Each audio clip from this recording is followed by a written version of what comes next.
Good afternoon. Good afternoon. Welcome, CTS alumni community and friends. I am so grateful for the opportunity to come together this afternoon.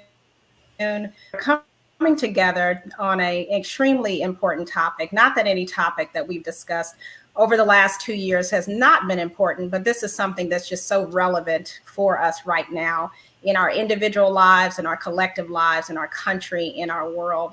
So again, my name is April Irvin, and I'm going to share a little bit of an announcement. I'm actually the former director of alumni relations and annual giving. So I'm not going anywhere. It's a little bittersweet, but excellent news because I am actually being blessed with the opportunity to begin the next phase of my ministry journey and pursue my Master of Divinity degree. So next Monday, I have my first class. So I will be following in the footsteps of following in the footsteps of all of you. So I just thank you for laying the groundwork for me. I'm so very excited about the journey and just blessed by the opportunity to still be a part of the CTS. I almost said CTS alumni community. I'm not there yet. I have a little ways to go, but grateful to be a part of the CTS community, but also really grateful this afternoon to come together for our speaker series. Over the last 2 years, this speaker series has truly been near and dear to my heart. It's something that I launched in the beginning of the pandemic in 2020, recognizing that we really didn't have the opportunity to engage with each other and engage with our alumni as we would traditionally do. And so we thought this would be a great way to come together with our alumni, with our faculty, with our friends to talk about relevant topics that we wanted to address in the community. So this will be my last one, but I'm prayerful that the dialogue will continue. But this afternoon, we are going to be talking about the issue of race, And we know the level of volatility and polarization that we've experienced over the last 2 years, really many decades, but it's just been magnified, I would say, over the last 2 years.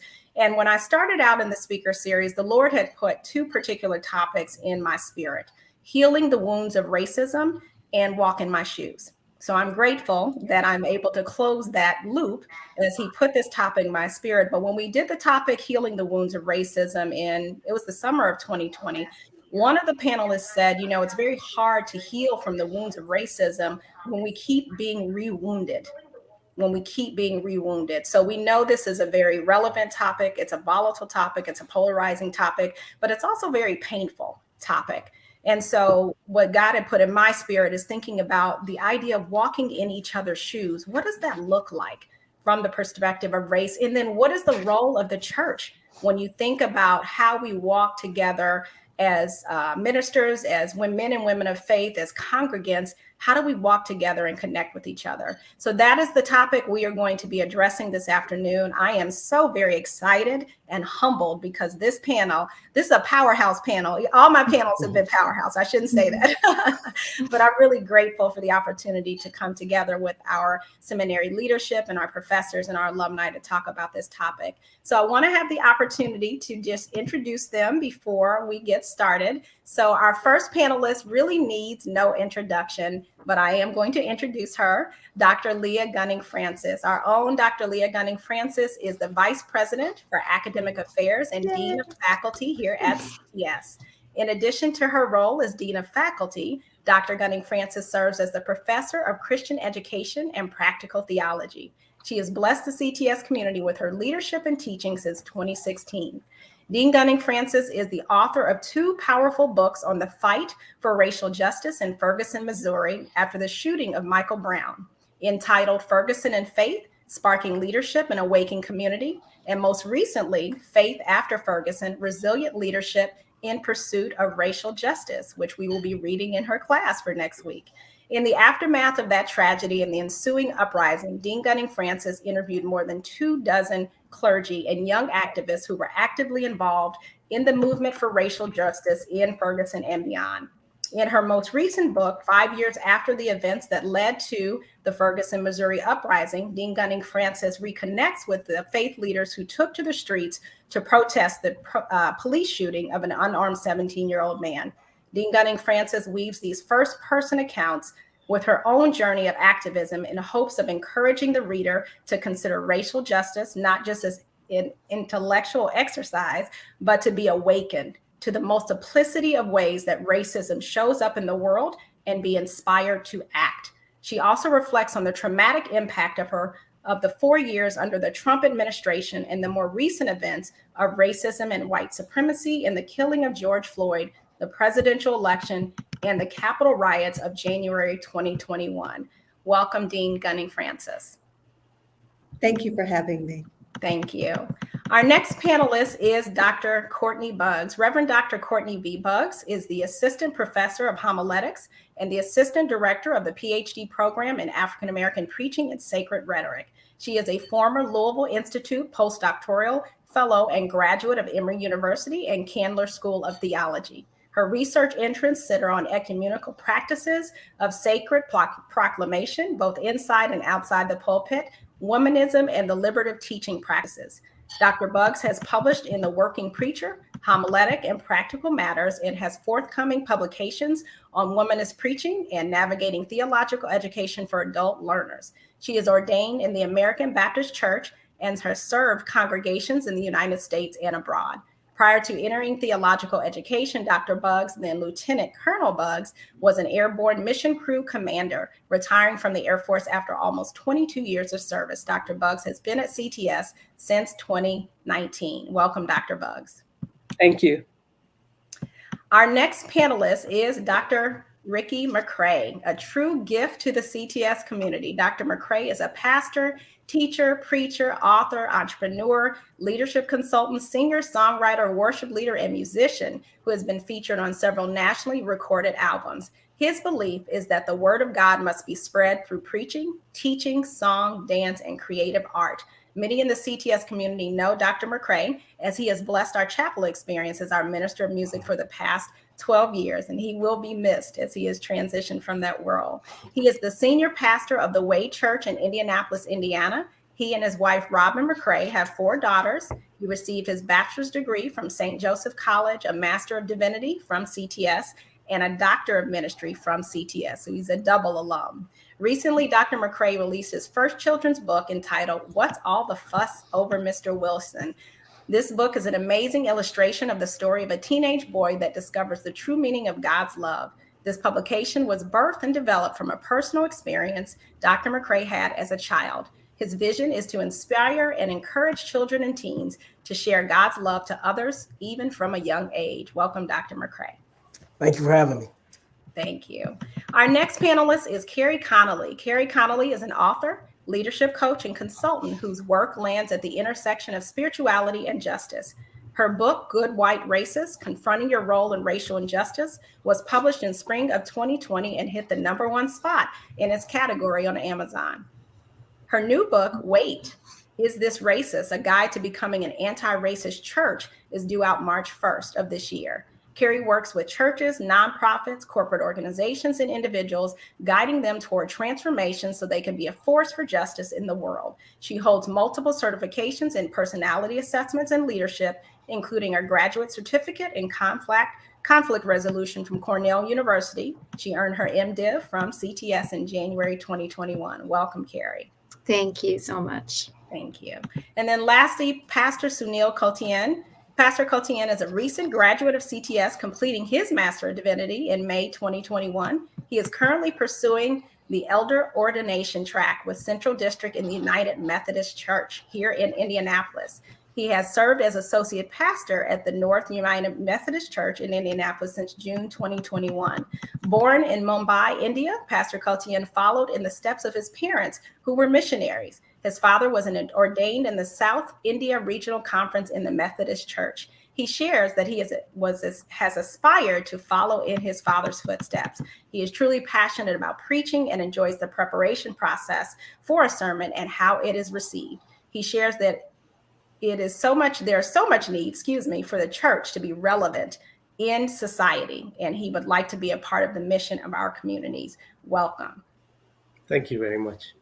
So that was a mouthful, but I do like the opportunity to share with our community just how talented, our panelists are. So grateful to just share a little bit about your backgrounds. And so in preparation for our time together this afternoon, I had shared some questions with the panelists, but as I shared at the beginning, this is talking about the topic of race. But before we really get into more a broader conversation, I want to individualize this a little bit. So when the Lord put this in my spirit about walk in my shoes, it really is trying to understand our individual perspectives. Is there an opportunity to develop greater empathy when it comes to race based on these connections? So I'm going to ask each of the panelists just to share a little bit about your experience when it comes to race. And I'm happy to start, even though I've been talking the whole time, but I'm happy to get us started. So I actually grew up right around the corner from Christian Theological Seminary. I grew up down the street from Butler University, and I grew up in a fairly diverse neighborhood, I guess you could say, for the 70s, and a fairly diverse school for the 70s. However, despite that diversity, I actually experienced some pretty significant racial trauma on the Butler campus. When I was in the 3rd grade, we were playing on the Butler campus, and we had some gentlemen actually shoot at us because we were young Black kids and we were in the wrong place. And so what I realized is that when it came to race, that defined everything for me. And that happened in the 3rd grade. So despite the fact that I went through to a fairly diverse school, and I grew up in a lower middle class family. Both of my parents worked hard to make sure me and my brother had what we needed. But that was the definitive piece to me when it came to race. And that defined everything for me up until about the age of 41, in all transparency. How old am I? I'm 51 now. And I'll share that story a little bit later. But that shaded everything for me when it came to race. That was my realization that I was different because of my skin color. And so that defined a great deal for me. And it defined a great deal too about wanting to be here in Indiana and not really wanting to live in Indiana and run into Chicago. And then God sent me right back here because that's what he does. I had my Jonah journey, so we'll share that as well. But that was my journey with race. And I'm grateful in the journey over my lifetime, though there's been a lot of healing, but that definitive piece impacted me as a child. So that has just been my initial upbringing. Kerry, can you share a little bit about your journey with race? Sure. Like many white people, I grew up in a very white town and was blissfully unaware of racial dynamics. And of course, the privilege of my racial awakening, and it is a privilege, right, to be blissfully unaware or to be able to think that racial issues don't really matter or they're not that important. There were many milestones in that for me. But I think the ones that really matter, the ones that are important, are when I started writing for a blog called Jersey Girl Jesus. And I started writing on that blog about issues of oppression, things around LGBTQ issues, as well as racial issues. And I was shocked. I was really shocked by the vitriol with which I received feedback, primarily from white Christian men. I was really surprised by that. And then I also, excuse me, my voice is shaking. I don't know why. I also was really shocked by how I found myself ministering to people. And that's when I realized I really needed to come to seminary. And when I was in seminary, I was able to be exposed to womanist theology and liberation theologies that really changed my perspective in a really deep and transformative way.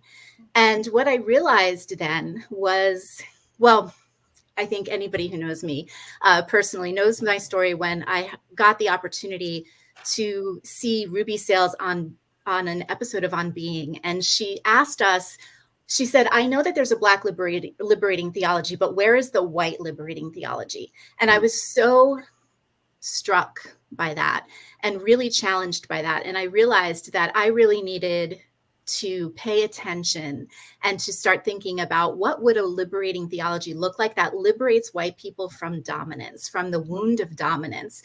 And that's what kind of began my work. And in order to understand that, I had to understand whiteness better. And that's what led to the book, Good White Racist. And then that's where my work has sort of expanded into ever since then.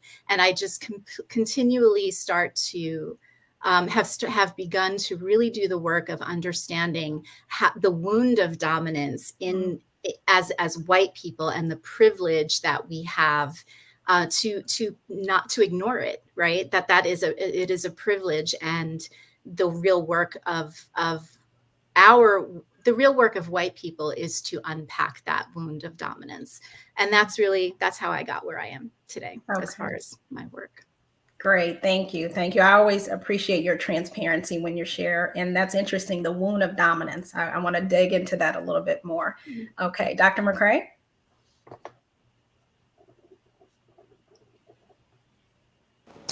For me personally, I think the first experience I kind of had with racism, I was probably about 18 years old on my way from Indianapolis to St. Joseph's College, which is up north in Indiana, Rensselaer. And I was being young and dumb, and I was driving really fast down a country road. And I got pulled over by a police officer. And when the police officer, his white police officer, pulled me over, he got me out of the car, handcuffed me, and put me in the back of his car and proceeded to have this lecture about how sorry he felt for Black kids. And I mean, it was demoralizing. I had never experienced anything like that. You know, the neighborhood I grew up in was predominantly Black, and the school I went to was predominantly Black. I had never really had this kind of experience. But once I had that experience, you know, it really opened me up to a lot of other experiences, and I started seeing racism, started seeing racist, especially for me, it was males, white males, who were in authority figures, whether it was at my college, whether it was a police officer. And I started seeing that. And I think for me, what it did was reinforce something that my mother had told me that I hadn't experienced, right? And my mother had told me about how to act when you get pulled over and those things like that, having that conversation. And I was always told, you are a Black male, which meant I was always identified with my color first, not as a male.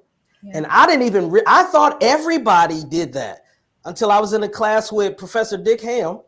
And Professor Dick Ham said nobody has ever said to him, you are a white male. He's always thought male first. And I mean, I had this revelation that, wow, everything in my life has been defined first by my color. So that's kind of been my first experience with racism and how it's impacted me. Wonderful. Thank you for sharing that. And unfortunate reality that many of our Black boys, our Black men and men of color have had that exact same experience. I know my father and brother had that experience. And so that really defines things. And then being defined by our race first, instead of who we actually are. So thank you for sharing that. Dean Gunning-Francis? Sure. Before I tell a personal story related to what Dr. Mcrae was just talking about, as it relates to the police and how Black people, Black men are expected to act when encountering a police officer. Well, back in 2015, I was interviewed for a PBS documentary called The Talk, Race in America. And I commend that documentary to you because, as Dr. Mcrae was saying, there are those who have never had to think of themselves as a white man or a white woman, but rather the standard for womanhood or manhood has been white. And so I say that where everything else is other than. And so in this documentary, you're able to hear from other people, Black men, Black women, who talk about the talk that they have to have with their Black children about how to engage authority figures, to include police officers, simply because of when they're seen, they're not first seen as just a child, a woman, or a man, but rather as a Black person. So I commend that to you. I'm from Willingboro, New Jersey. It is a town about 20 miles east of Philadelphia and 30 miles south of Princeton, and grew up there. It's a suburban type town. And when I was growing up in the 70s and 80s there, it was largely racially integrated. When the town was constructed in the 50s and 60s, it was exclusively white. And as laws begin to change, and yes, there was racial discrimination and is in the Northeast. People think that's a Southern thing, but no, it is in the North too. The town started to racially diversify and experience a significant amount of white flight as well. But growing up in New Jersey, having Black and white teachers, Black and white neighbors, there were very few people of other racial ethnicities in the town.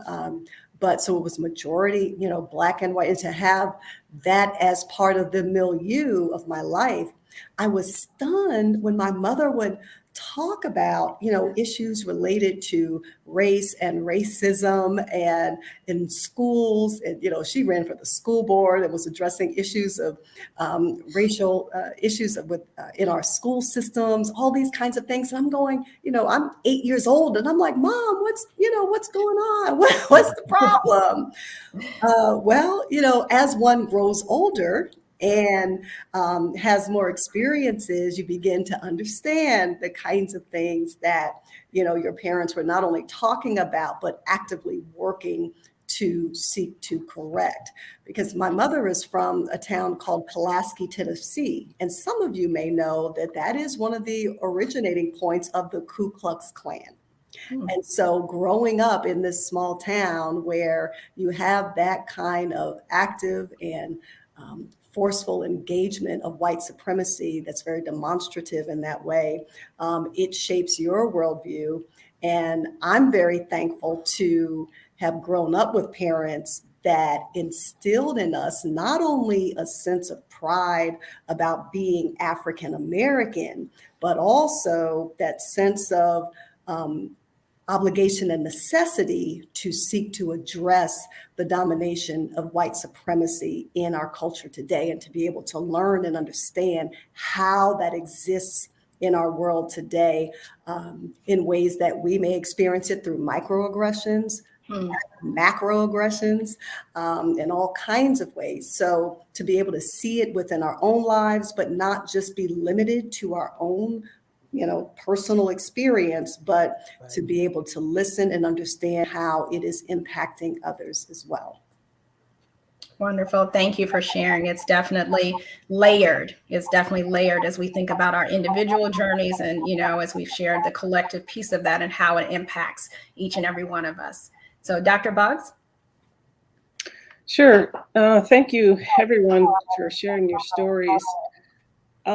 I would begin mine with my mother was raised in Louisiana in the Jim Crow South. And she later tells me the story, not as a child, of how it was her intent that her children would not grow up there. So I grew up largely overseas, military family, and then followed that with being in the military. So my environment was very integrated as far back as I can remember. There were short periods of time that it may have been a predominantly Black space, but for the most part, my schools were integrated. We lived in base housing. That's all integrated. All of our facilities, that's just how it was. That's not to suggest there was not racism, but as a child, there was nothing that I could identify at that time. I can look back and see differently, but at the time, I didn't experience it. So my first experience was when I went to college in Louisiana, because I didn't have a residency. So I went under my mom's, and remembered going to stores and being followed around and not understanding what is happening. And I recall a coworker, we were working there on campus, a white man, and we just kind of talking, and he said, I would talk to you in here, but I would never talk to you outside of here. And I would absolutely never take you home.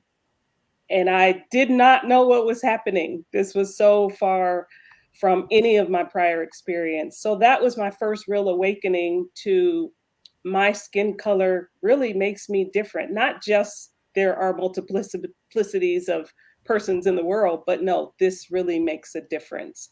And so fast forward, it was years later that I began to think about and really learn about it's not just my race, but my race paired with my gender also creates these complexities of life of which I was not aware. It's been in these later years, my adult years, that my mom has been much more forthcoming about her own experiences growing up in the South and Jim Crow laws and things that actually did happen in the school systems. I'll give just one example of my sister at that time was graduating from high school, and they didn't want to let her graduate because she had French braids, and they insisted that she cannot march with that. So all this uproar, my mom goes to the school board, all this stuff that I never even knew was happening. She did, in fact, graduate with those braids, but you know, this is just one example of things that she didn't really tell us was happening at the time, but it was happening. So I was probably 19, 20 before I started having this awakening, and it just continued from there. Wow, thank you for sharing. That's an interesting journey, having not experienced it, living overseas and then experiencing it here in the United States. And we definitely have some different experiences, growing up here in the United States and just thinking about how that's impacted over our lifetime. So thank you for sharing that. Pastor Kotien? Yeah, so I grew up in India. I was born in Mumbai and grew up in different places within the country because my parents, being missionaries, were asked to move quite a bit. And within India itself, you don't have racism as such because we all look alike. And so but there's some other stuff that goes on with regionalism. And so if you don't speak the language, your cultures are different. There's always this otherness to you.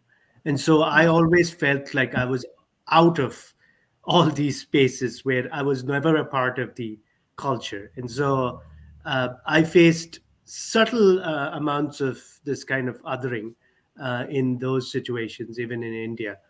And then when I was about 22, I went to the UK, and I was married, and my wife and me, both of us, studied in a Bible college in the UK, and there I experienced probably my first blatant racist kind of thing. I was working in a supermarket, a grocery, and they found out this shoplifter was trying to get out, and they asked all the employees to kind of help out so that he doesn't escape from. So when I showed up and he saw me, he targeted me and said, "You Indians are taking all our jobs." And so I was like, "You're doing all this stuff here, and this is your response to this issue." And so I didn't know what to say about it. It's just very strange. But also living in the UK and now in the US, there are very subtle forms of racism I've noticed. And so we all have prejudices, that's for sure.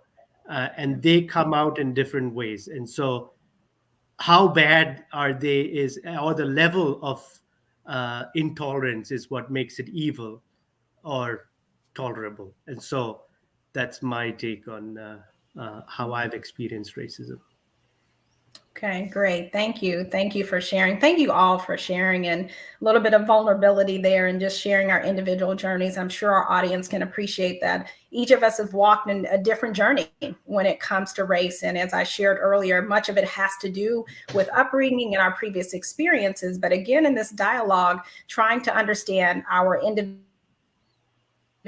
journey, but then also talking about our collective journeys. So I want to delve into some of the other questions that we were considering for this afternoon. As I have already shared, and we already know this, just the level of volatility and of polarization when it comes to race is, I believe, at an all-time high, and divisiveness along racial lines is greater than ever. I'm going to pose the question to each of you. Why do you believe we found ourselves at this place in our country? And I know that might be a little bit of a loaded question, but just thinking about, why do you think that we are where we are specifically in the United States when it comes to race? And Dean Gunning Francis, I'd like to pose that question to you first. I think it's important that we take seriously the history of our country from the very founding of it up until this moment. And so when we look at the trajectory of, one, the forcible removal of Native peoples from their land here, the forcible bringing of Africans to the Americas to work enslaved, up all through the various kinds of laws that permitted the intentional degradation of people, until this moment, it should not really be surprising. And so even throughout this process, yes, we know we have had resistance all along the way. And so what we're reminded of in this particular moment, that we too must seek to up the ante on our efforts of resistance, because we've heard many times, the arc of justice, the moral arc bends towards justice, but as many have said, it doesn't bend by itself. It's not just, an act of God, if you will, like a rainbow in the sky, but rather a metaphor for the collective work of people who are truly committed to creating a society where all of us can live and move and have our being and flourish and thrive. But I just grounded squarely in our history, and we look at the trajectory of what's happened over the past 400 years in this country. This is actually just a continuation in its latest iteration, that we are being called to resist and refashion, because the way things are not the way things have to be. Definitely. Thank you. And I think that is so poignant in that conversation, and just recognizing that it's in the foundation of our country. And so it's just emerging in ways that, to me, are much more blatant, but they've been blatant for some time. And so really fighting and advocating against that. Other thoughts on that? What are other thoughts about why we find ourselves in this place right now in the United States in 2022, where we are related to race? Kerry? I'll say that I think that there is a system of dominance, right? And I don't think that you can, it's rooted in whiteness, and it's also rooted in patriarchy, I don't think, and straightness and able-bodiedness. I don't think that you can, or heteronormativity, I don't think you can separate them. I think they're all very much combined.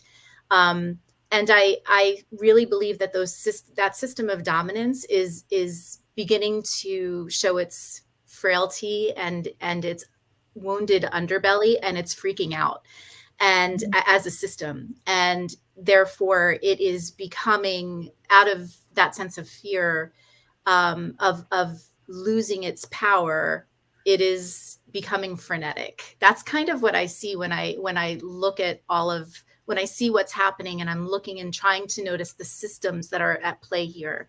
I see a sense of desperation and fear, and I'm not trying to excuse that. I'm trying to understand it so that I can heal it, because I do think that it comes from there is a soul wound in identities of dominance, including very much the white identity. And when we can begin to heal that, then we can start to actually see real progress. But that's what I think is happening. I think that there's a system that feeds that fear. I think that there's a system that capitalizes on that fear. And when we can start to look at that, I think we can start to get at what's actually happening. Excellent. Definitely. I agree with you on that. Just the level of volatility. I keep saying the polarization and volatility, but that reaction and fear and the violence and some of the things that we've experienced. We know many times that violence is coming from a place of fear and wanting to hold on to, what was it, get back? I don't even know what it was, get back to the way our country used to be, but wanting to hold on to what was from a place of fear, definitely. Other thoughts on that, or why we find ourselves at this place in this country? I would just echo that it's the next iteration of what we have always endured. So for it's not new. Maybe that's another way that I want to say it. This is not new. It's just the next iteration of the very things that we've been fighting since the inception of what we know as this country. And power doesn't like to be destabilized. And when there are forces, entities that want to destabilize power, there's going to be friction. And so as I look at it, it seems magnified. I think our advancements in technology make it seem more magnified than it is. This is not new. Dean Francis a few minutes ago was talking about the talk. The talk is not new for Black families. It's just new to the media and to other families who have never had to do the talk. This is not new to us. And so I think technology has helped make so much of what was already happening all the more public. And so it feels huge. It's always been huge for some of us. For years, it's been huge. But once media gets attached to it and things of that nature, it takes on a life of its own. But power doesn't like to be destabilized. And there is a shaking of power that started long before now. Definitely. Wonderful. Thank you for sharing that.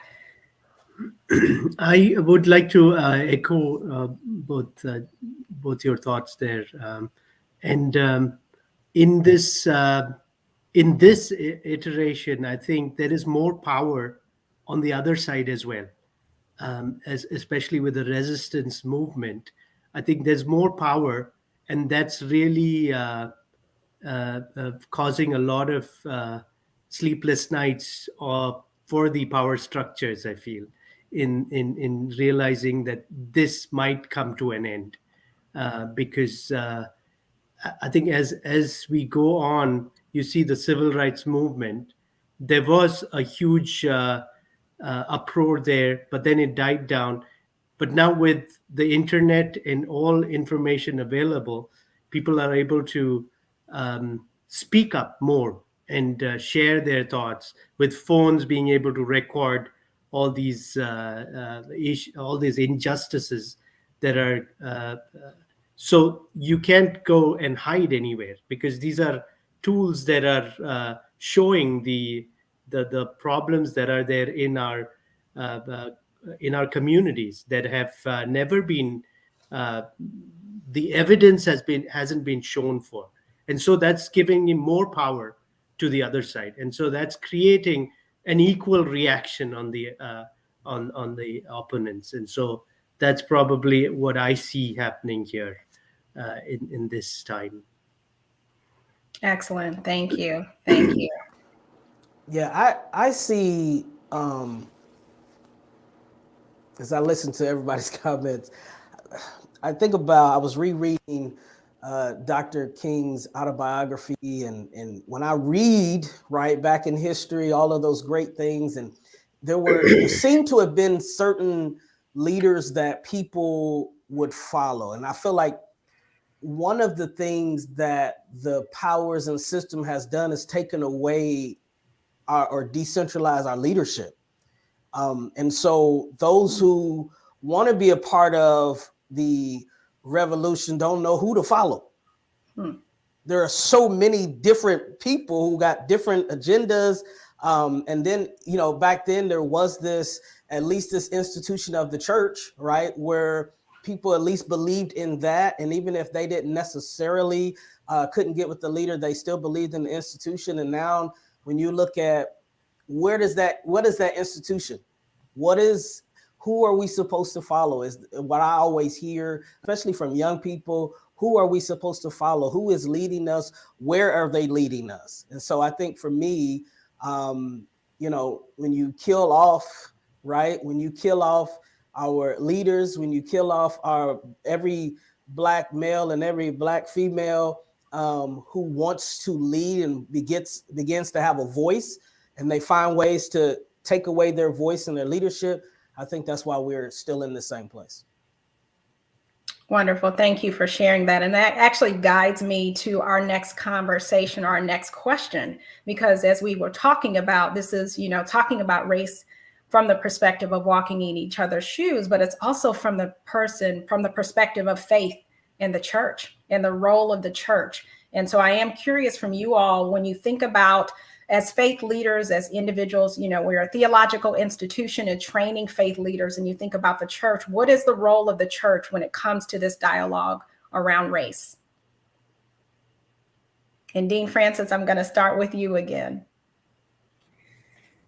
Ooh, so a few months ago, I had the good privilege of interviewing Robert P. Jones, who has done extensive work on the history, not only the history of the Christianity of the United States, but its intertwined legacy with white supremacy. And so on his latest book, White Too Long, The Legacy of White Supremacy in American Christianity, he basically lays out the framework to help us understand how in this country, Christianity was not something that was on the sidelines, was ancillary to the efforts and movement of white supremacy in this country, but rather a huge part of the architect of laying the foundation for it and giving it cover in the name of God and promoting it throughout history. And so again, coming back to what we see up until this very day, when we ask about the role of the church, I bring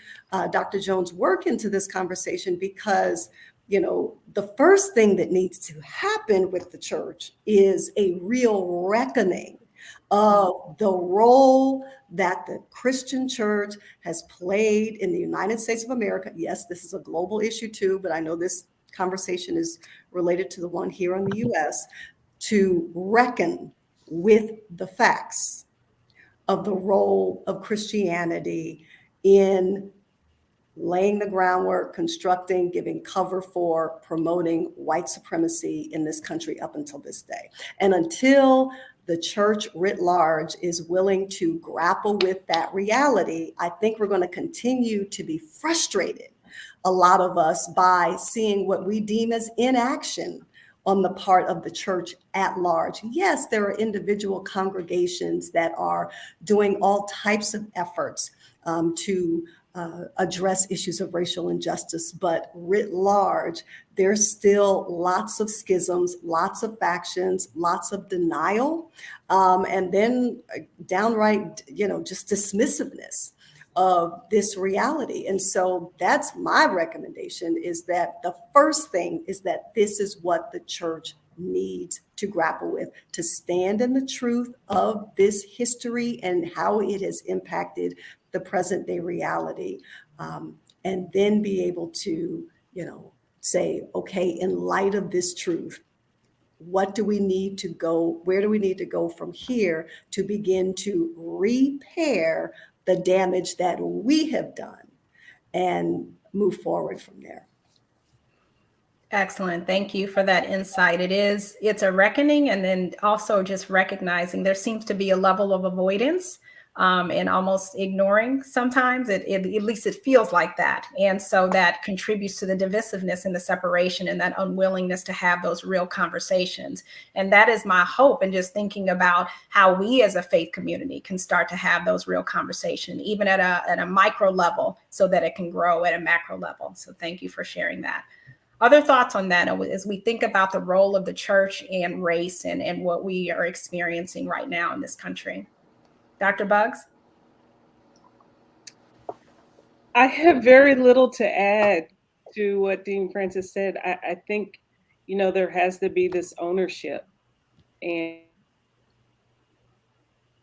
when there's not an ownership of how the church has functioned, it's hard to move anywhere. So, on some level, we have these increased conversations, but on another level, we also have deafening silence that says that doesn't belong here. This is not part of how we understand Jesus, if you will. And until there is just an owning of, no, actually, this is part of the history. Yeah, we just continue to repeat a cycle. So I don't really have much to add. Thank you. I'll say, Any other thoughts on that? I'll say this. As a certified white person who works with, primarily white churches, I am very dedicated to the idea of white people owning this labor. And we have to recognize that as an institution, we very often perpetuate the institutionalized power of the church by insisting on our traditional hierarchies, our ways of doing things, the specific processes and deaths by committee that we have to go through in many mainline churches, and in evangelicalism, some of or fundamentalism, some of the spiritual bypassing that has already been alluded to. As white people, I think that white churches need to raise up white leaders who are well trained in this, and then those white leaders need to companion their congregants through a journey of white identity deconstruction. And I think we need to be considering that as an urgent issue of pastoral care. Again, I go back to the wound of dominance. We need to be thinking about this. White leaders need to be thinking about this as an urgent matter of pastoral care, because there is a wound of dominance in our souls, in white souls, that needs to be healed. And until white souls start doing that healing, we're not going to get very far as a society. I think it needs to be our labor. Great, thank you. Go ahead. As a certified Black male, I've never heard anybody say as a certified.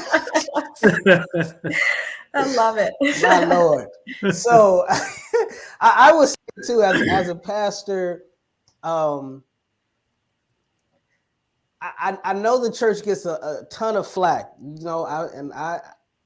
a lot of it, yes, is earned. But I will also say that I think that in this season, the church has to redefine its role. I think during the civil rights movement, it was apparent, right, that the church was kind of leading the charge. The church, yes, still has, power and influence. It's not the same.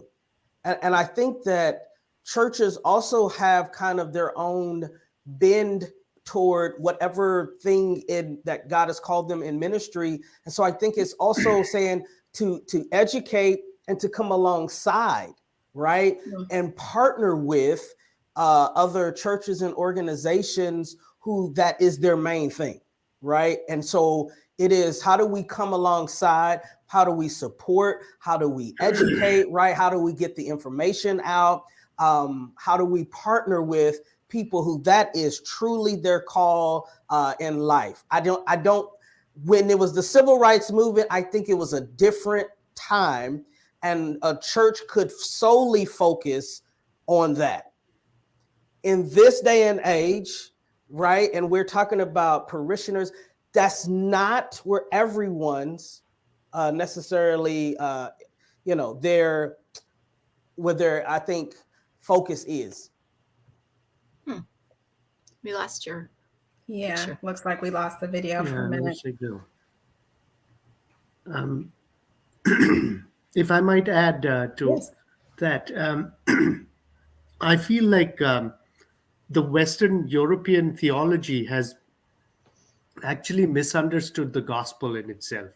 And so when they say that slaves obey your masters, that is actually what is being held on to, rather than Jesus's words of set the captives free, and this liberative theology has been sidelined.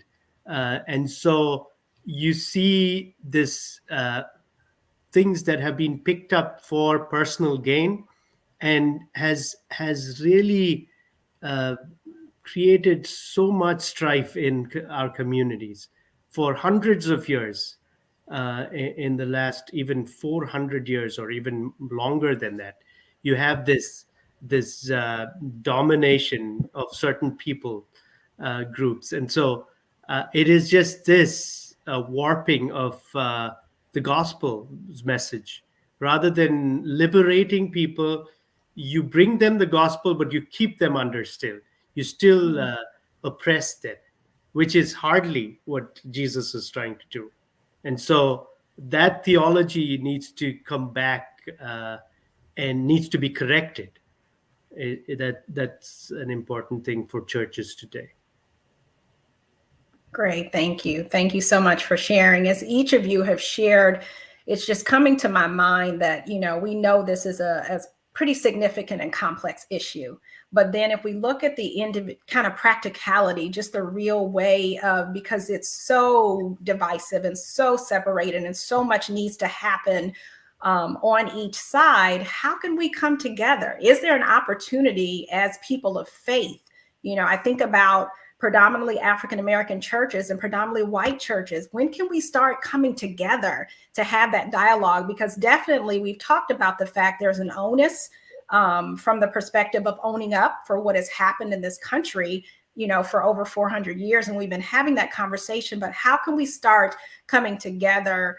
And Pastor Sunil, I'm touching on what you just shared as we think about followers of Christ, followers of Jesus, what would Jesus do? But just thinking about followers of Christ, how can we start coming together? Because there's so much separation. Is there an opportunity, even within our CTS community? Is there an opportunity to start bringing churches together of diverse congregations to start having some conversation, to start having this type of dialogue? What are your thoughts on that?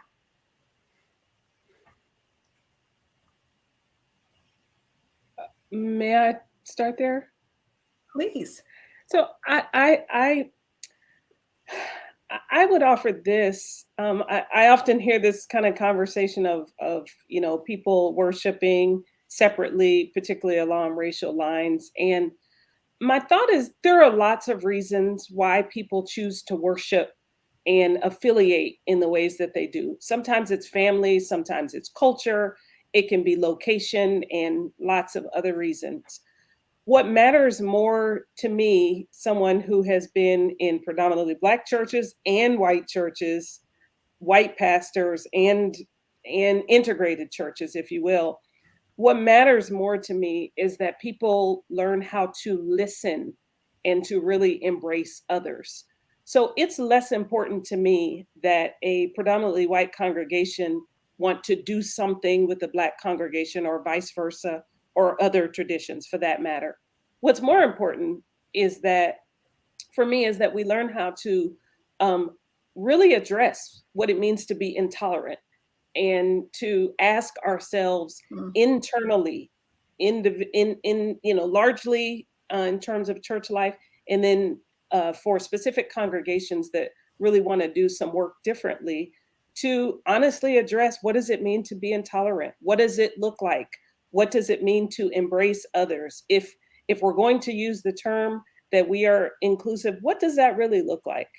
And I just think there's lots of internal work that churches don't really want to do. It's easier to go say, let's go down the street and hold hands with this congregation and do a food drive. That's so much easier. And I'm not against food drives, hear me good. I'm all for that. But it's much more difficult to ask ourselves hard questions and to sit with those questions and to wrestle until we're ready to really do outward work that is meaningful and that is genuine, and not just the current thing is to partner with the church down the street. Definitely. Thank you, Dr. Bugs. Go ahead, Dean Francis. I so agree with that. So for example, when I'm interviewing folks for Ferguson and Faith and for the other book, people are saying, you know what? A lot of times people will just say, oh, they just want to talk. Let's just do the thing, as Dr. Bugs was just saying, let's just go and have a service and just move on and that's it. But no, the call is to do the harder work of listening. The call is to do the introspective work.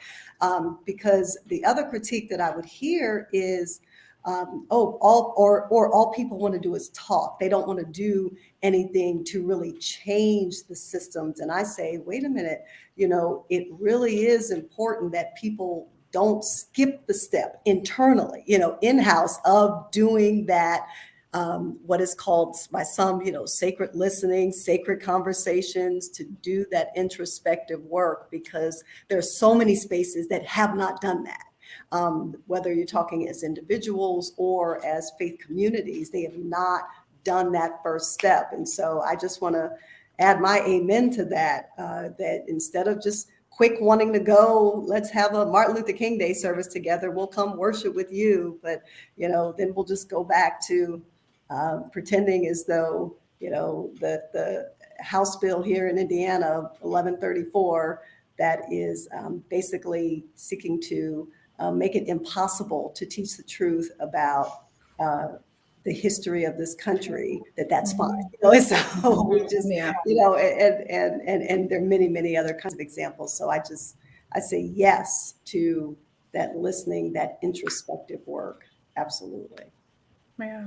And that is the difficult work, to be willing to be introspective individually and as a group of people, to do that work. And in my sharing, thinking about the opportunity for congregations to come together to do that hard work, less of coming together to just have a service, but to really have some very difficult, uncomfortable conversations.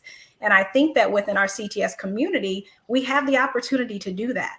And so that was my thought in sharing that, the chance to bring us together and to have those difficult conversations that are going to make us very uncomfortable. We know that every time, we talk about race, it's a bit uncomfortable, but is there a chance for us to come together to start having those conversations? But I do agree with Dean Francis and Dr. Bugs. It's that deep introspection work that has to happen separately to be able to come together as well, to start to have that conversation. Any other thoughts? Yeah. May I just add one more thing to that, yes.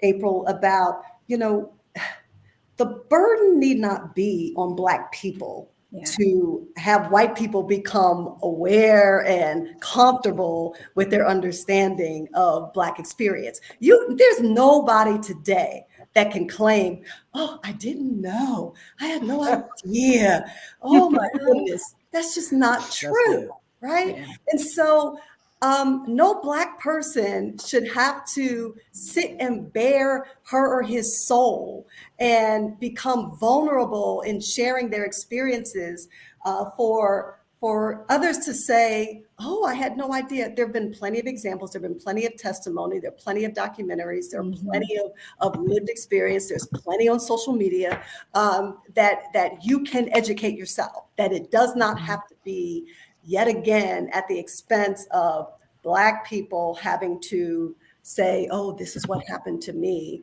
as if all the other Black people who have said that, it's just made no impact. So I just want to put that out there too.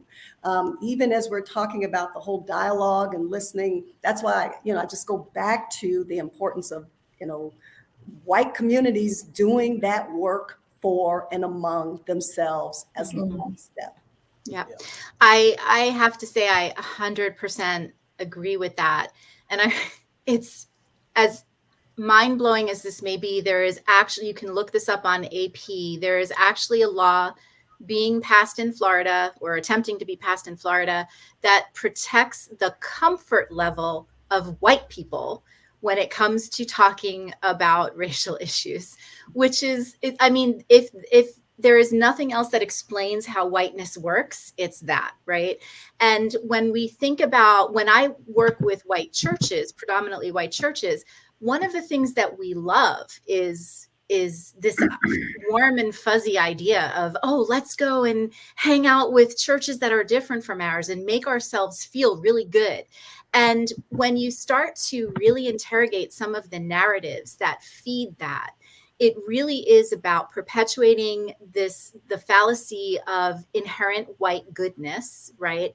And there's also a pseudo supremacy that is embedded in that, because very often, whether they recognize it or not, there is an attitude of, we're going to go help the Black church now, the poor Black church down the street. We're better resourced, we're better whatever. So therefore, they have nothing to offer us. They don't have any spiritual teachings that we need. They don't have any service that we possibly need.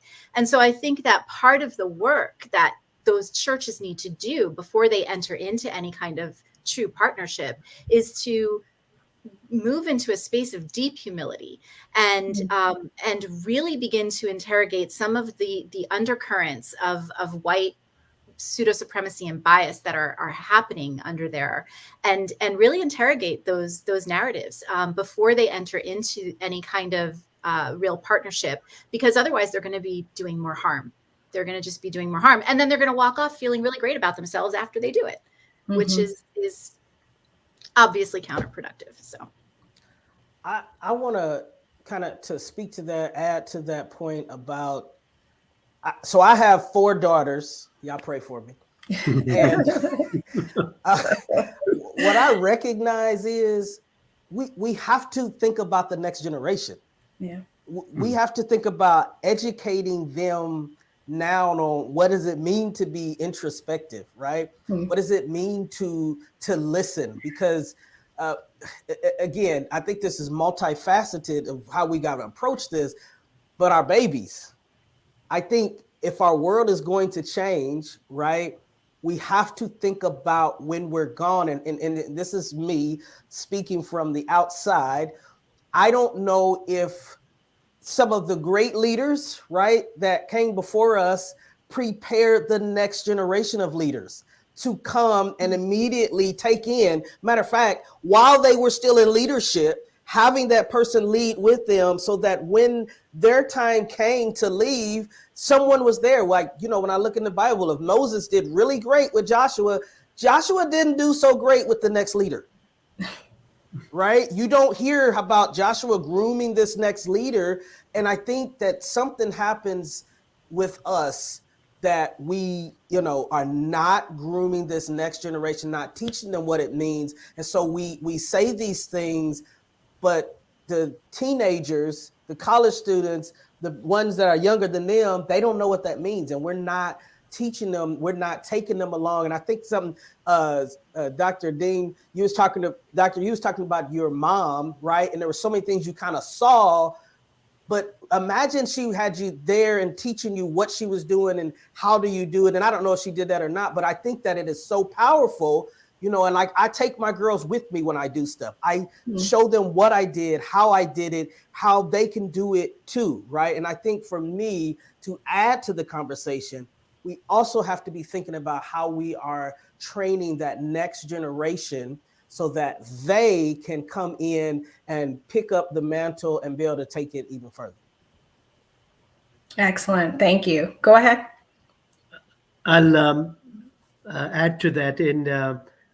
I worship here at North in an inner city congregation that is at 38th and Meridian. And so you have that dividing line where you have a different population across the street, and then you have a more affluent population on this side. And our church is built like a Gothic structure and the worship itself is very high church. And in that setting, how are we kind of being able to attract anybody in that sense from our neighborhoods? But we still do have some African-American people who worship and who are members of the congregation. But then I think worship styles are really important and they are very personal. And so it's hard to integrate it on that level. But I think there is a deeper level where you accept each other in spite of your differences in worship styles. You kind of you accept them as a brother or sister in Christ. And that makes a lot of difference. And that is what I don't see happening in our congregations. We're not accepting ideas. We're not accepting any kind of open communication. And so that needs to be, if you're a Christian, you're a brother in Christ or a sister in Christ. That's it. And so I feel that we've fallen short with that. And that is, it's not one group or another. We are all fallen short on that level, I feel. Great. Thank you for sharing. I would agree with that. And I think that's where our struggle is, because of where we are as brothers and sisters in Christ, to be able to have those dialogues. And there's so much passion, which is warranted, so much passion when we come talk about this topic. But then it's trying to think about recognizing, you all have raised some excellent points about where is our leadership? Where is our leadership when it comes to this conversation? Where is the leadership in the white church? And so I will ask that question. I don't know, where's the leadership in the white church? Is there leadership in the white church that's willing to have those conversations? But again, I go back to the fact that we are Christian Theological Seminary. So I want to raise the question too, and talk a little bit about how are we training future seminarians? How are we training our future leaders as we have this conversation? And Dr. Bugs, I want to pose a question to you as well, because I know that many of the pastors and ministers and leaders that are in the PhD program are very active in the social justice movement. And I'm curious, when you have you and Dr. Thomas have developed a program for the PhD program in African American preaching and sacred rhetoric. Has the training shifted? Has this dialogue shifted at all, just in the theological training as well? So in terms of the PhD program, I would suggest that it has not shifted at all. So many of our students are already involved, were already involved, let me say it that way, whether that be in the pulpit or just in public spaces. They were already doing that kind of work. They're practitioner scholars is the language that we use. So this is work that they were already doing. So rather than saying it's shifted, I would suggest that it's intensified. It's definitely intensified. So what that means is we're already actively resisting racism, or addressing police brutality, addressing healthcare disparities that's even been more prominent during the pandemic, addressing food insecurity. But now at the same time, they're trying to hold congregations together. They're trying to minister to the bereaved. They're holding funerals or some kind of service to dress those that die. They're trying to shape people of faith, trying to keep people encourage people to have some kind of hope and not fall into despair with all the things that we were all living through in these last couple of years. And at the same time, they're dealing with their own grief, their own loss, their own tiredness, their own questionings of how long God. And at the same time, they're trying to do a PhD. Yeah. So these layers that they were already doing this work, but now that work has become intensified and even more complicated. And I would suggest to you that it's not just those students, because I'm also thinking about my MDiv students and some of the DMin students who take my courses also.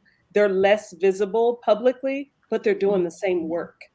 And it's intense. I'm thinking about MDiv students who talk to me about being in rural communities and what it's like to lead a congregation, or many of them with 2-point charges, 2 congregations in all of this. And oh, by the way, I still need you to turn in your work.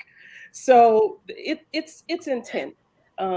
So in that way, they're thinking. So I'll jump back very quickly to your first question about, what are we doing with faith leaders in development? So I'm thinking about, again, my students in the various classes and being willing to have in class very difficult conversations, whether that be the PhD program, the DMin, or the MDiv program, being willing to have tough conversations. I'll share just one instance. Last semester, the Intro to Preaching class, we had a full conversation about women in ministry, Black women in ministry, and then it launched off into a whole discussion about attire. While that seems so small, it actually was a huge conversation.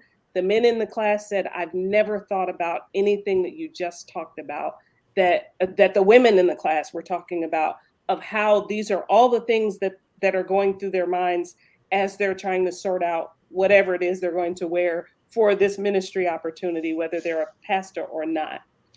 this gave us time in that conversation, we were talking about racist expressions. We were talking about gender. We were talking about sexuality. All of this came up in that one conversation of how you navigate something as what seemed to be as simple as attire. So to your question, I think the way that we're doing it at CTS is we're being willing to have the conversation, to raise the question, to put the question on the table and be silent until somebody's willing to step in and say, okay, I'll take a chance and respond. In allowing that silence, it's a little uncomfortable, but if we give the space, I found that students step into the space. And you only need one student to take the risk, and then other students come and say, well, I want to address this too. So just being willing to just take some risk and let the conversation happen, and accepting the fact my goal is never that we agree by the end of the conversation. I just want us to talk about it and see where we end up. So I'll stop there. Thank you, Dr. Bugs. Excellent. That's actually exactly what I was talking about. And it makes me excited as I begin my journey in the MDiv to have those uncomfortable conversations. So Dean Francis, I have the blessed opportunity to be taking your class starting next week. So just curious about your perspectives as you are encouraging those difficult conversations and those dialogues specifically around leadership and faith and also in race. We're not talking about it. No, just joking. In all seriousness. Okay, I'm like, I thought I looked at the syllabus description correctly, Dean Francis. It's fine. It's fine. No, you know, part of my basic philosophy about education, you know, oftentimes you hear people say, but the classroom's supposed to be safe space. Have you all heard that before? You know, the safe space of the classroom, the safe space. Yeah. My perspective is that the classroom is not intended to be safe space, as Kerry was talking, which means read comfortable space, but rather the classroom should be sacred space. And what makes it sacred to me is when we can, number one, bring our full selves, not only into the room, but give an expression through our voice and engagement, and be able to hear deeply, listen deeply, speak authentically, and wrestle with the complexities of life and things that we've been talking about. You know, to me, that's what makes the space sacred. So no, it's not always going to be comfortable and you're not always going to feel good, but rather there is a way for us to engage these very what can be difficult conversations, as Dr. Bugs was talking about. But when we honor that each person in the room is created in the imago Dei, that is created in the image of God, then I can hear and see you, you can hear and see me, and with the hope that with the Spirit in the midst of all of that we can come away with a much greater understanding that hopefully leads us to the kind of corresponding action that will help create a world of flourishing and thriving for all. So, you know, yeah, that's my approach to education. I know that so many of our faculty colleagues, you know, are engaged in that same kind of thing. And, you know, I regularly get the reports back of people saying, you know, gosh, Dr. Such and Such's class, that really transformed me when we were able to have those difficult conversations in our classroom in the context of the subject matter and work that we were doing. So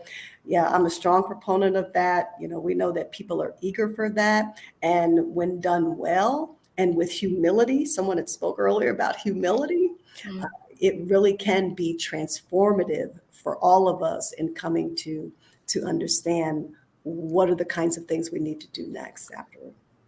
I think to add to what Dr. Leah is saying is, because I've been in Dr. Leah Gunn Fresh's class. Right. So I can tell you firsthand. I remember going to the Proctor conference, and that was the first time I had gone to the Proctor conference, and I was like blown away, right, through that experience. So I come from a world of sports. I played college football and ran track in college, and so a lot of my analogies on life have to do with sports. But I look at the classroom also as a practice ring, right? It's practice, because that's where you get to make your mistakes. That's where you get to lay it all out there, and someone comes in and coaches you and says, "Hey, your thinking may be messed up here, right? Let's help adjust you." Because I think also, again, I will tell you, I came to seminary as the MDiv, and I had a lot of stuff, right, that I came in with, that I heard from other preachers, my childhood pastors, all of that stuff. And I came in and I was like, so none of this is true? I was broken down. He was like, don't go there. They're going to get you messed up. But here's what I realized. My theology had to be broken down. It had to be challenged. And if I did not allow it to be challenged and it could not stand up to what I was learning, I had to do away with it and find something else. I had to build another theology that could withstand, right, whatever it is, scrutiny that was coming against it. And I think so for me, I'm saying, it's that time you come in, and I had to learn. I had to sit with some people, and when I thought I was right, and I saw Dr. Gina Stewart, who is watching. So what's up? She's one of the PhD students, and I've had classes with her, and between her and Howard John, they would let us have it. I mean, they were like, no, this is da-da-da. And again, respectfully, but I then had to say, wait a minute, is what I think about this really true anymore? Do I need to now, that iron sharpens iron? Yeah. And the only way you do that is you have some friction. If you can come in open and leaving kind of that emotions and feelings, right, a little to the side, I think you can come in and you can learn. And I think that for me, that is what seminary has taught me, is to be okay when whatever I think I believe, it doesn't stand up anymore. I need to let that go, and I need to actually rebuild and find something else. So I want to make sure I share that. Excellent. Thank you for sharing. And I'm not sure if I should be more hesitant and more excited about next week, but I am more excited because I know that's the power of seminary, and just talking to alumni over the last 2 years and the journey that has been traveled. That is the power of this work, because it is deconstructing what you've experienced and building it back up. But I think that's the opportunity that we have. It is a deconstruction in this country when we talk about race, and prayerfully getting to some place where we get to the place where we're building back up. So we actually only have about 10 minutes left of our conversation. As I share on all of these, the time goes so very quickly, but I do want to have the opportunity for each of you to just share some closing remarks. Again, I just appreciate you taking the time this afternoon to have this conversation. It's been a rich dialogue. Can't really contain it into 90 minutes, but raising some issues. We've definitely had a number of comments from our alumni community, our student community. So I'm grateful for everyone who has joined us this afternoon. And then also want to continue the dialogue, because I do believe we have an opportunity as a community to be an example, to be the example. We know the desperate parts and the separation when it comes to the dialogue about race, but I believe within CTS, within the Christian Theological Seminary, we have the opportunity to be that example within the community. So I want to go around and just have all of you share some closing thoughts on this dialogue, and then I will close us out as well. So Dean Francis, if you would like to share your closing thoughts. I think we all can ask ourselves, what is the next most faithful step we can take as it relates to racial justice and doing racial justice? We've shared many ideas this afternoon. And so again, back to that introspective look, asking that question, what is the next most faithful step that we can take, and muster the courage to be willing to do that, I think is critically important. Excellent. Thank you. Dr. Bugs? Yes, just thinking about your framing of this conversation, which is walking in another's shoes, I think it is. A Mm-hmm. walk in another's shoes. Mm-hmm. So I want to probably just leave my final comment on that. I've been thinking about that, and I don't think it's possible to fully imagine what it means to walk in another person's shoes. I will never truly know what it's like to walk in the shoes of a white man, where my presence is not questioned, where my taking up space is presumed as acceptable, where my voice is deemed almost always important, even if I have the least experience on the topic. I am not going to know what that is like. He is never going to know what it's like to be second guessed, to be questioned, to be presumed incompetent, to be silenced just because of the embodiment that you walk in the room in. So I think beyond walking in another's shoes, I really want to stress the importance of being willing to listen intently to one another. And we've said that many times in this conversation as a really helpful practice. And I mean the kind of listening that pushes us to stay in listening mode, even when it's uncomfortable, and even when it's hurting, and even when it feels personal, and it may be personal, but it may also not be personal, because lots of what we're talking about is really systemic and historical, that we just have to do the work to excavate and build something differently, as Dr. Mcrae was saying. So I want to encourage us to think about what it means to really deeply listen to people and do this hard work and accept it's messy. Just accept that. It's never tidy. It's not going to be. History is not tidy. So that's my closing thoughts. It's just being willing to listen, even when it's really, really messy. Excellent. Thank you.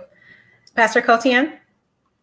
I think for me, as I look to the the difference that has been made already, it's very positive as well.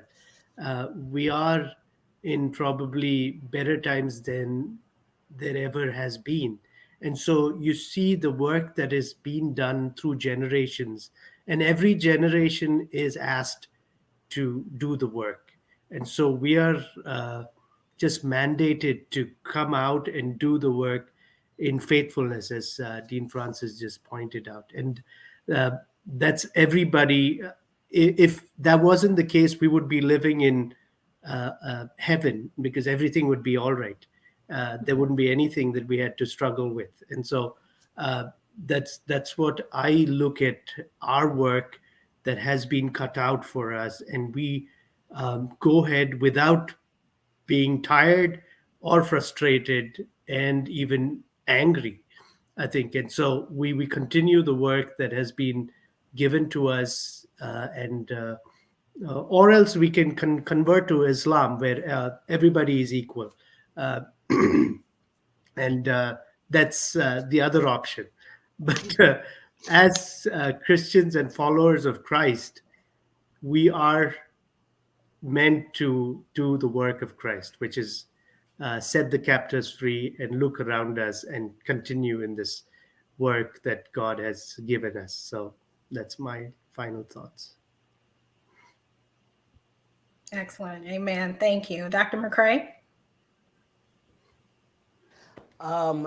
My final remarks would be a little bit twist on what Dr. Bugs said about walking in someone else's shoes. And again, I go back to our young people, where my heart is. And so I think that we have to think about not forcing them to walk in our shoes, and that they can be the leaders that is this particular season is calling for. They don't have to be like Dr. King, right? They don't have to be like Ralph West. They don't have to be like all of these other people that I think fit a certain mold. Our young people don't fit that mold. Some of them are not even They don't go to church, but they have this passion and this cause for justice, right? And of equality and equity. And so I think we have to also learn to follow leaders that lead differently. You know, I go back to the Moses and Joshua. Moses was not the fighter, but Joshua was. And the season that Joshua led, they didn't need a Moses. They needed a Joshua who was a warrior. And I think in this season, we don't need a Dr. Martin Luther King. He was great, but we don't need a Dr. Martin Luther King anymore. We need somebody else. And so to encourage our young people to be the somebody else that doesn't have to be like what was. And so for me, walk in your own shoes. And that's my encouragement to our young people who are leading and who are doing it differently, to encourage them, as those of us who are getting a little older, praise the Lord, that we encourage them to be the ones that stand behind them and lift them up and give them a call and give them a text and send them a message and say, I love what you're doing. Keep it up. That'd be my message. Excellent. Thank you. Does it say that the children shall lead them? And thinking about that next generation in that leadership. Thank you for sharing that. Kerry? So, you know, when I think about this journey toward the realm of God, when it comes to the concept of race, I really kind of see it as two different tracks, right? Two parallel tracks. And my hope for my BIPOC siblings is that they find thriving, right?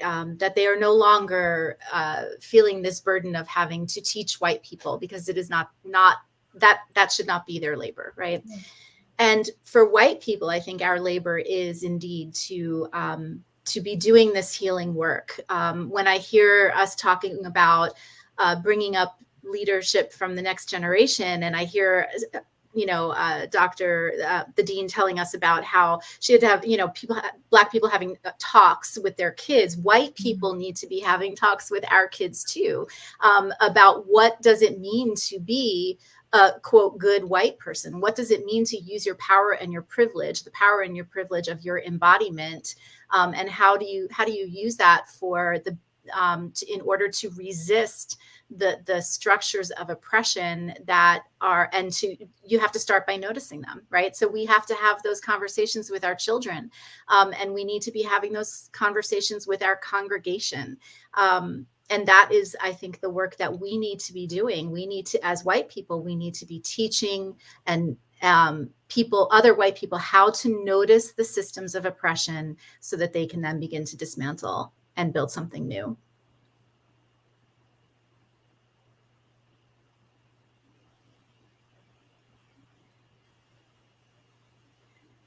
Is she stuck? This afternoon. Again, there you are. All right, can you hear me okay? Yes. No, can you hear me?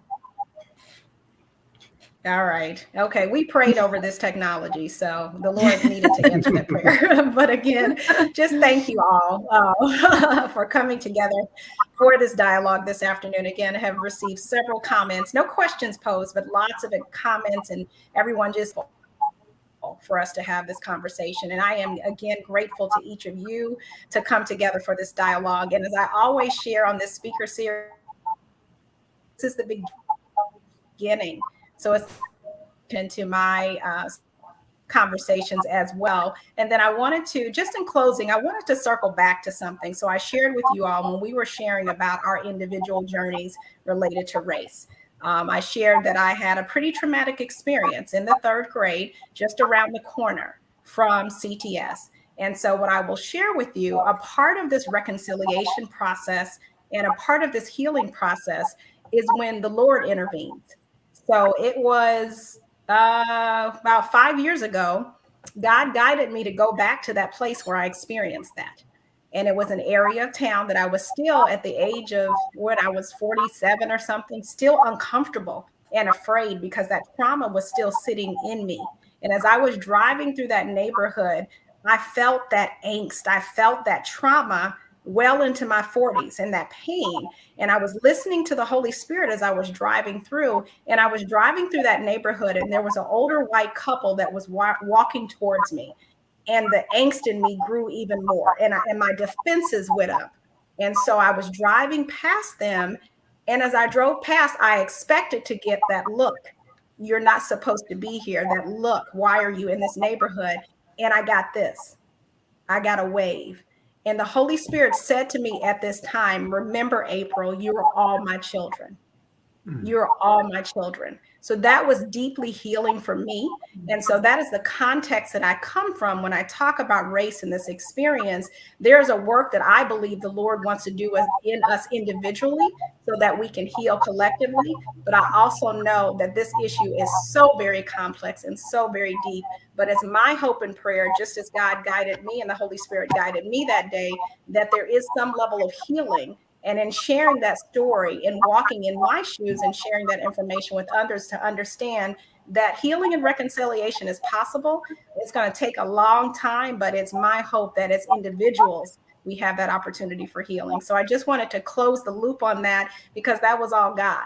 And he knew I needed that healing. And that is something that we all need, no matter the race we are in this country, we all need that level of healing. So again, I thank you all for coming together this afternoon. I thank our audience and our alumni community and our friends.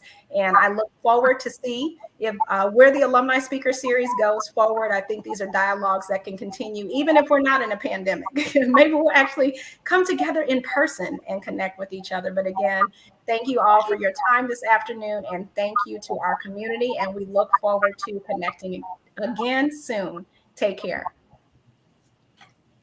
Thank you.